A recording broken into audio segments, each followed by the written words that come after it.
कैसे हो? I hope आप लोगों को मेरा मैंने 2 वीडियो शेयर किया वो बहुत पसंद आया होगा। ठीक है, काफ़ी मुझे कमेंट्स भी आए थे। इसके लिए मैंने आज चैप्टर 2 स्टार्ट करने वाले हैं हम लोग। चैप्टर 2 का क्या नाम है? इलेक्ट्रोस्टैटिक पोटेंशियल एंड कैपेसिटेंस, यानी कि इसको हिंदी में बोला जाता है स्थिर वैद्युत विभव और धारिता। इसके बारे में हम लोग पढ़ने वाले हैं। यहाँ चैप्टर 2 में होता क्या है? चैप्टर 2 का सबसे इंपॉर्टेंट टॉपिक है इलेक्ट्रोस्टैटिक पोटेंशियल, यानी कि स्थिर वैद्युत विभव।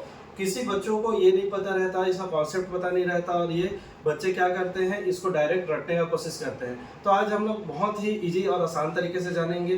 तो जानने के लिए आप लोगों को सबसे पहले शुरू से लेकर अंत तक वीडियो पूरा बना रहना होगा।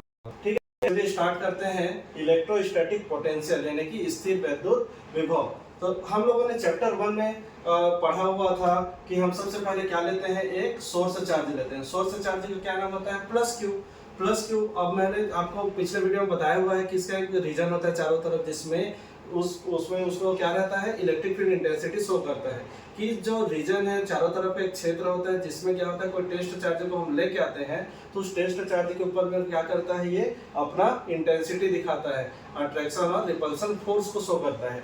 तो चलिए बात वहीं से स्टार्ट करते हैं। और उस चीज को जानने के लिए आप लोगों को हमारे पिछले वीडियो को देखना होगा कि इलेक्ट्रिक फील्ड इंटेंसिटी होता क्या है। चलिए सबसे पहले हम इलेक्ट्रोस्टैटिक पोटेंशियल पढ़ रहे हैं, स्थिर वैद्युत विभव। तो सबसे पहले यहाँ पे देखिए कि यहाँ पे क्या लिखा हुआ है, एक चार्ज ले रहे हैं, एक पॉइंट चार्ज है। पॉइंट चार्ज का नाम या फिर सोर्स चार्ज भी बोला जा सकता है, यानी कि ये एक आवेश है प्लस क्यू, और इसके चारों तरफ एक रीजन है। इस रीजन के अंदर में क्या होगा, ये अपना अट्रैक्शन या रिपल्सन पावर शो करता है। चलिए अब इसमें हम लोग देखेंगे क्या करेंगे। इसमें हम एक टेस्ट चार्ज क्यू नॉट लेके आएंगे। कहाँ से? इन्फिनिटी से। इन्फिनिटी का मतलब अनंत से, इन्फिनिटी से एक परीक्षण आवेश टेस्ट चार्ज को हम क्या करते हैं, लेके कहाँ से आते हैं, इन्फिनिटी से लेके आएंगे। कहाँ पे? इसके फील्ड के अंदर में, इसके रीजन के अंदर में। ठीक है, तो क्या होगा, हमने पिछले वीडियो में पढ़ा था कि ये जो क्यू नॉट होता है ये हमेशा क्या रहता है, पॉजिटिव चार्ज ही लिया जाता है, और ये ऑलरेडी एक पॉजिटिव चार्ज है। दोनों एक तरीके से क्या है, पॉजिटिव चार्ज है। आप लोग को इसका रूल्स भी पता होगा। क्या रूल्स होता है? पॉजिटिव चार्ज एक दूसरे को क्या करते हैं, रिपल करते हैं, रिपल्सन फोर्स लगाते हैं। हिंदी में बोला जाता है, इसको क्या बोला जाता है, प्रतिकर्षण बल एक दूसरे के ऊपर में आरोपित करते हैं।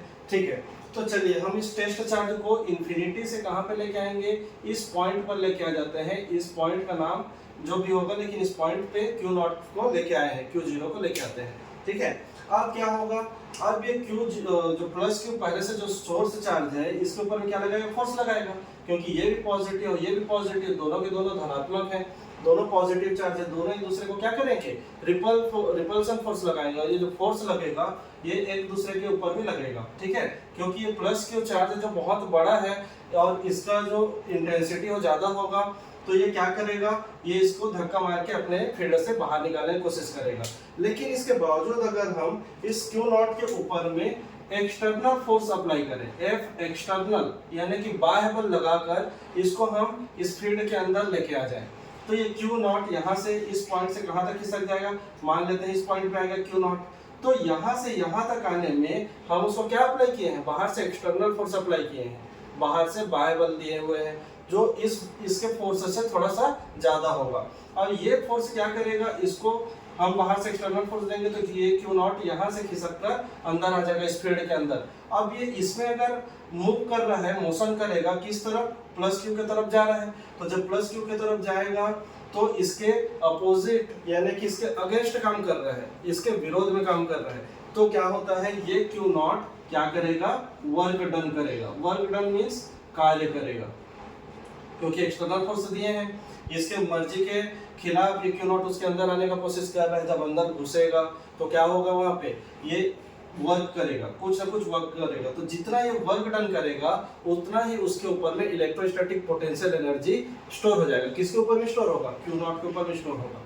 ठीक है, तो हम यहाँ पे देख लेते हैं इलेक्ट्रोस्टैटिक पोटेंशियल या स्थिर वैद्युत विभव को हमेशा किससे डिनोट किया जाता है, V से। तो V इज इक्वल टू, इसका जो फॉर्मूला है, ये क्यू नॉट अंदर आने के लिए क्या कर रहा है, वर्क डन कर रहा है। तो यहाँ पे क्या लिखा है, वर्क डन यानी कि कार्य, और किस कौन कर रहा है, ये क्यू नॉट कर रहा है। तो यहाँ पे इसका फॉर्मूला हो जाएगा potential is equal to work done upon Q naught, यानी कि ये जो Q नॉट है वो कितना वर्क करेगा, वही उसका क्या होगा, इलेक्ट्रोस्टैटिक पोटेंशियल होगा। यानी कि अगर इसको हिंदी में बोले स्थिर वैद्युत विभव किसे कहेंगे, तो जब कोई परीक्षण आवेश किसी दूसरे आवेश के क्षेत्र के अंदर में अगर जाता है तो उसको हम क्या करते हैं, वो वर्क करता है, कोई कार्य करता है, तो उसका किया गया कार्य और उसके कौन करता है कार्य, परीक्षण आवेश, तो जितना वो कार्य करेगा उतना ही उसका क्या होगा, स्थिर वैद्युत विभव होगा। इसी को हम इलेक्ट्रोस्टैटिक पोटेंशियल बोलते हैं और स्थिर वैद्युत विभव बोलते हैं, जिसको हम V से डिनोट करते हैं।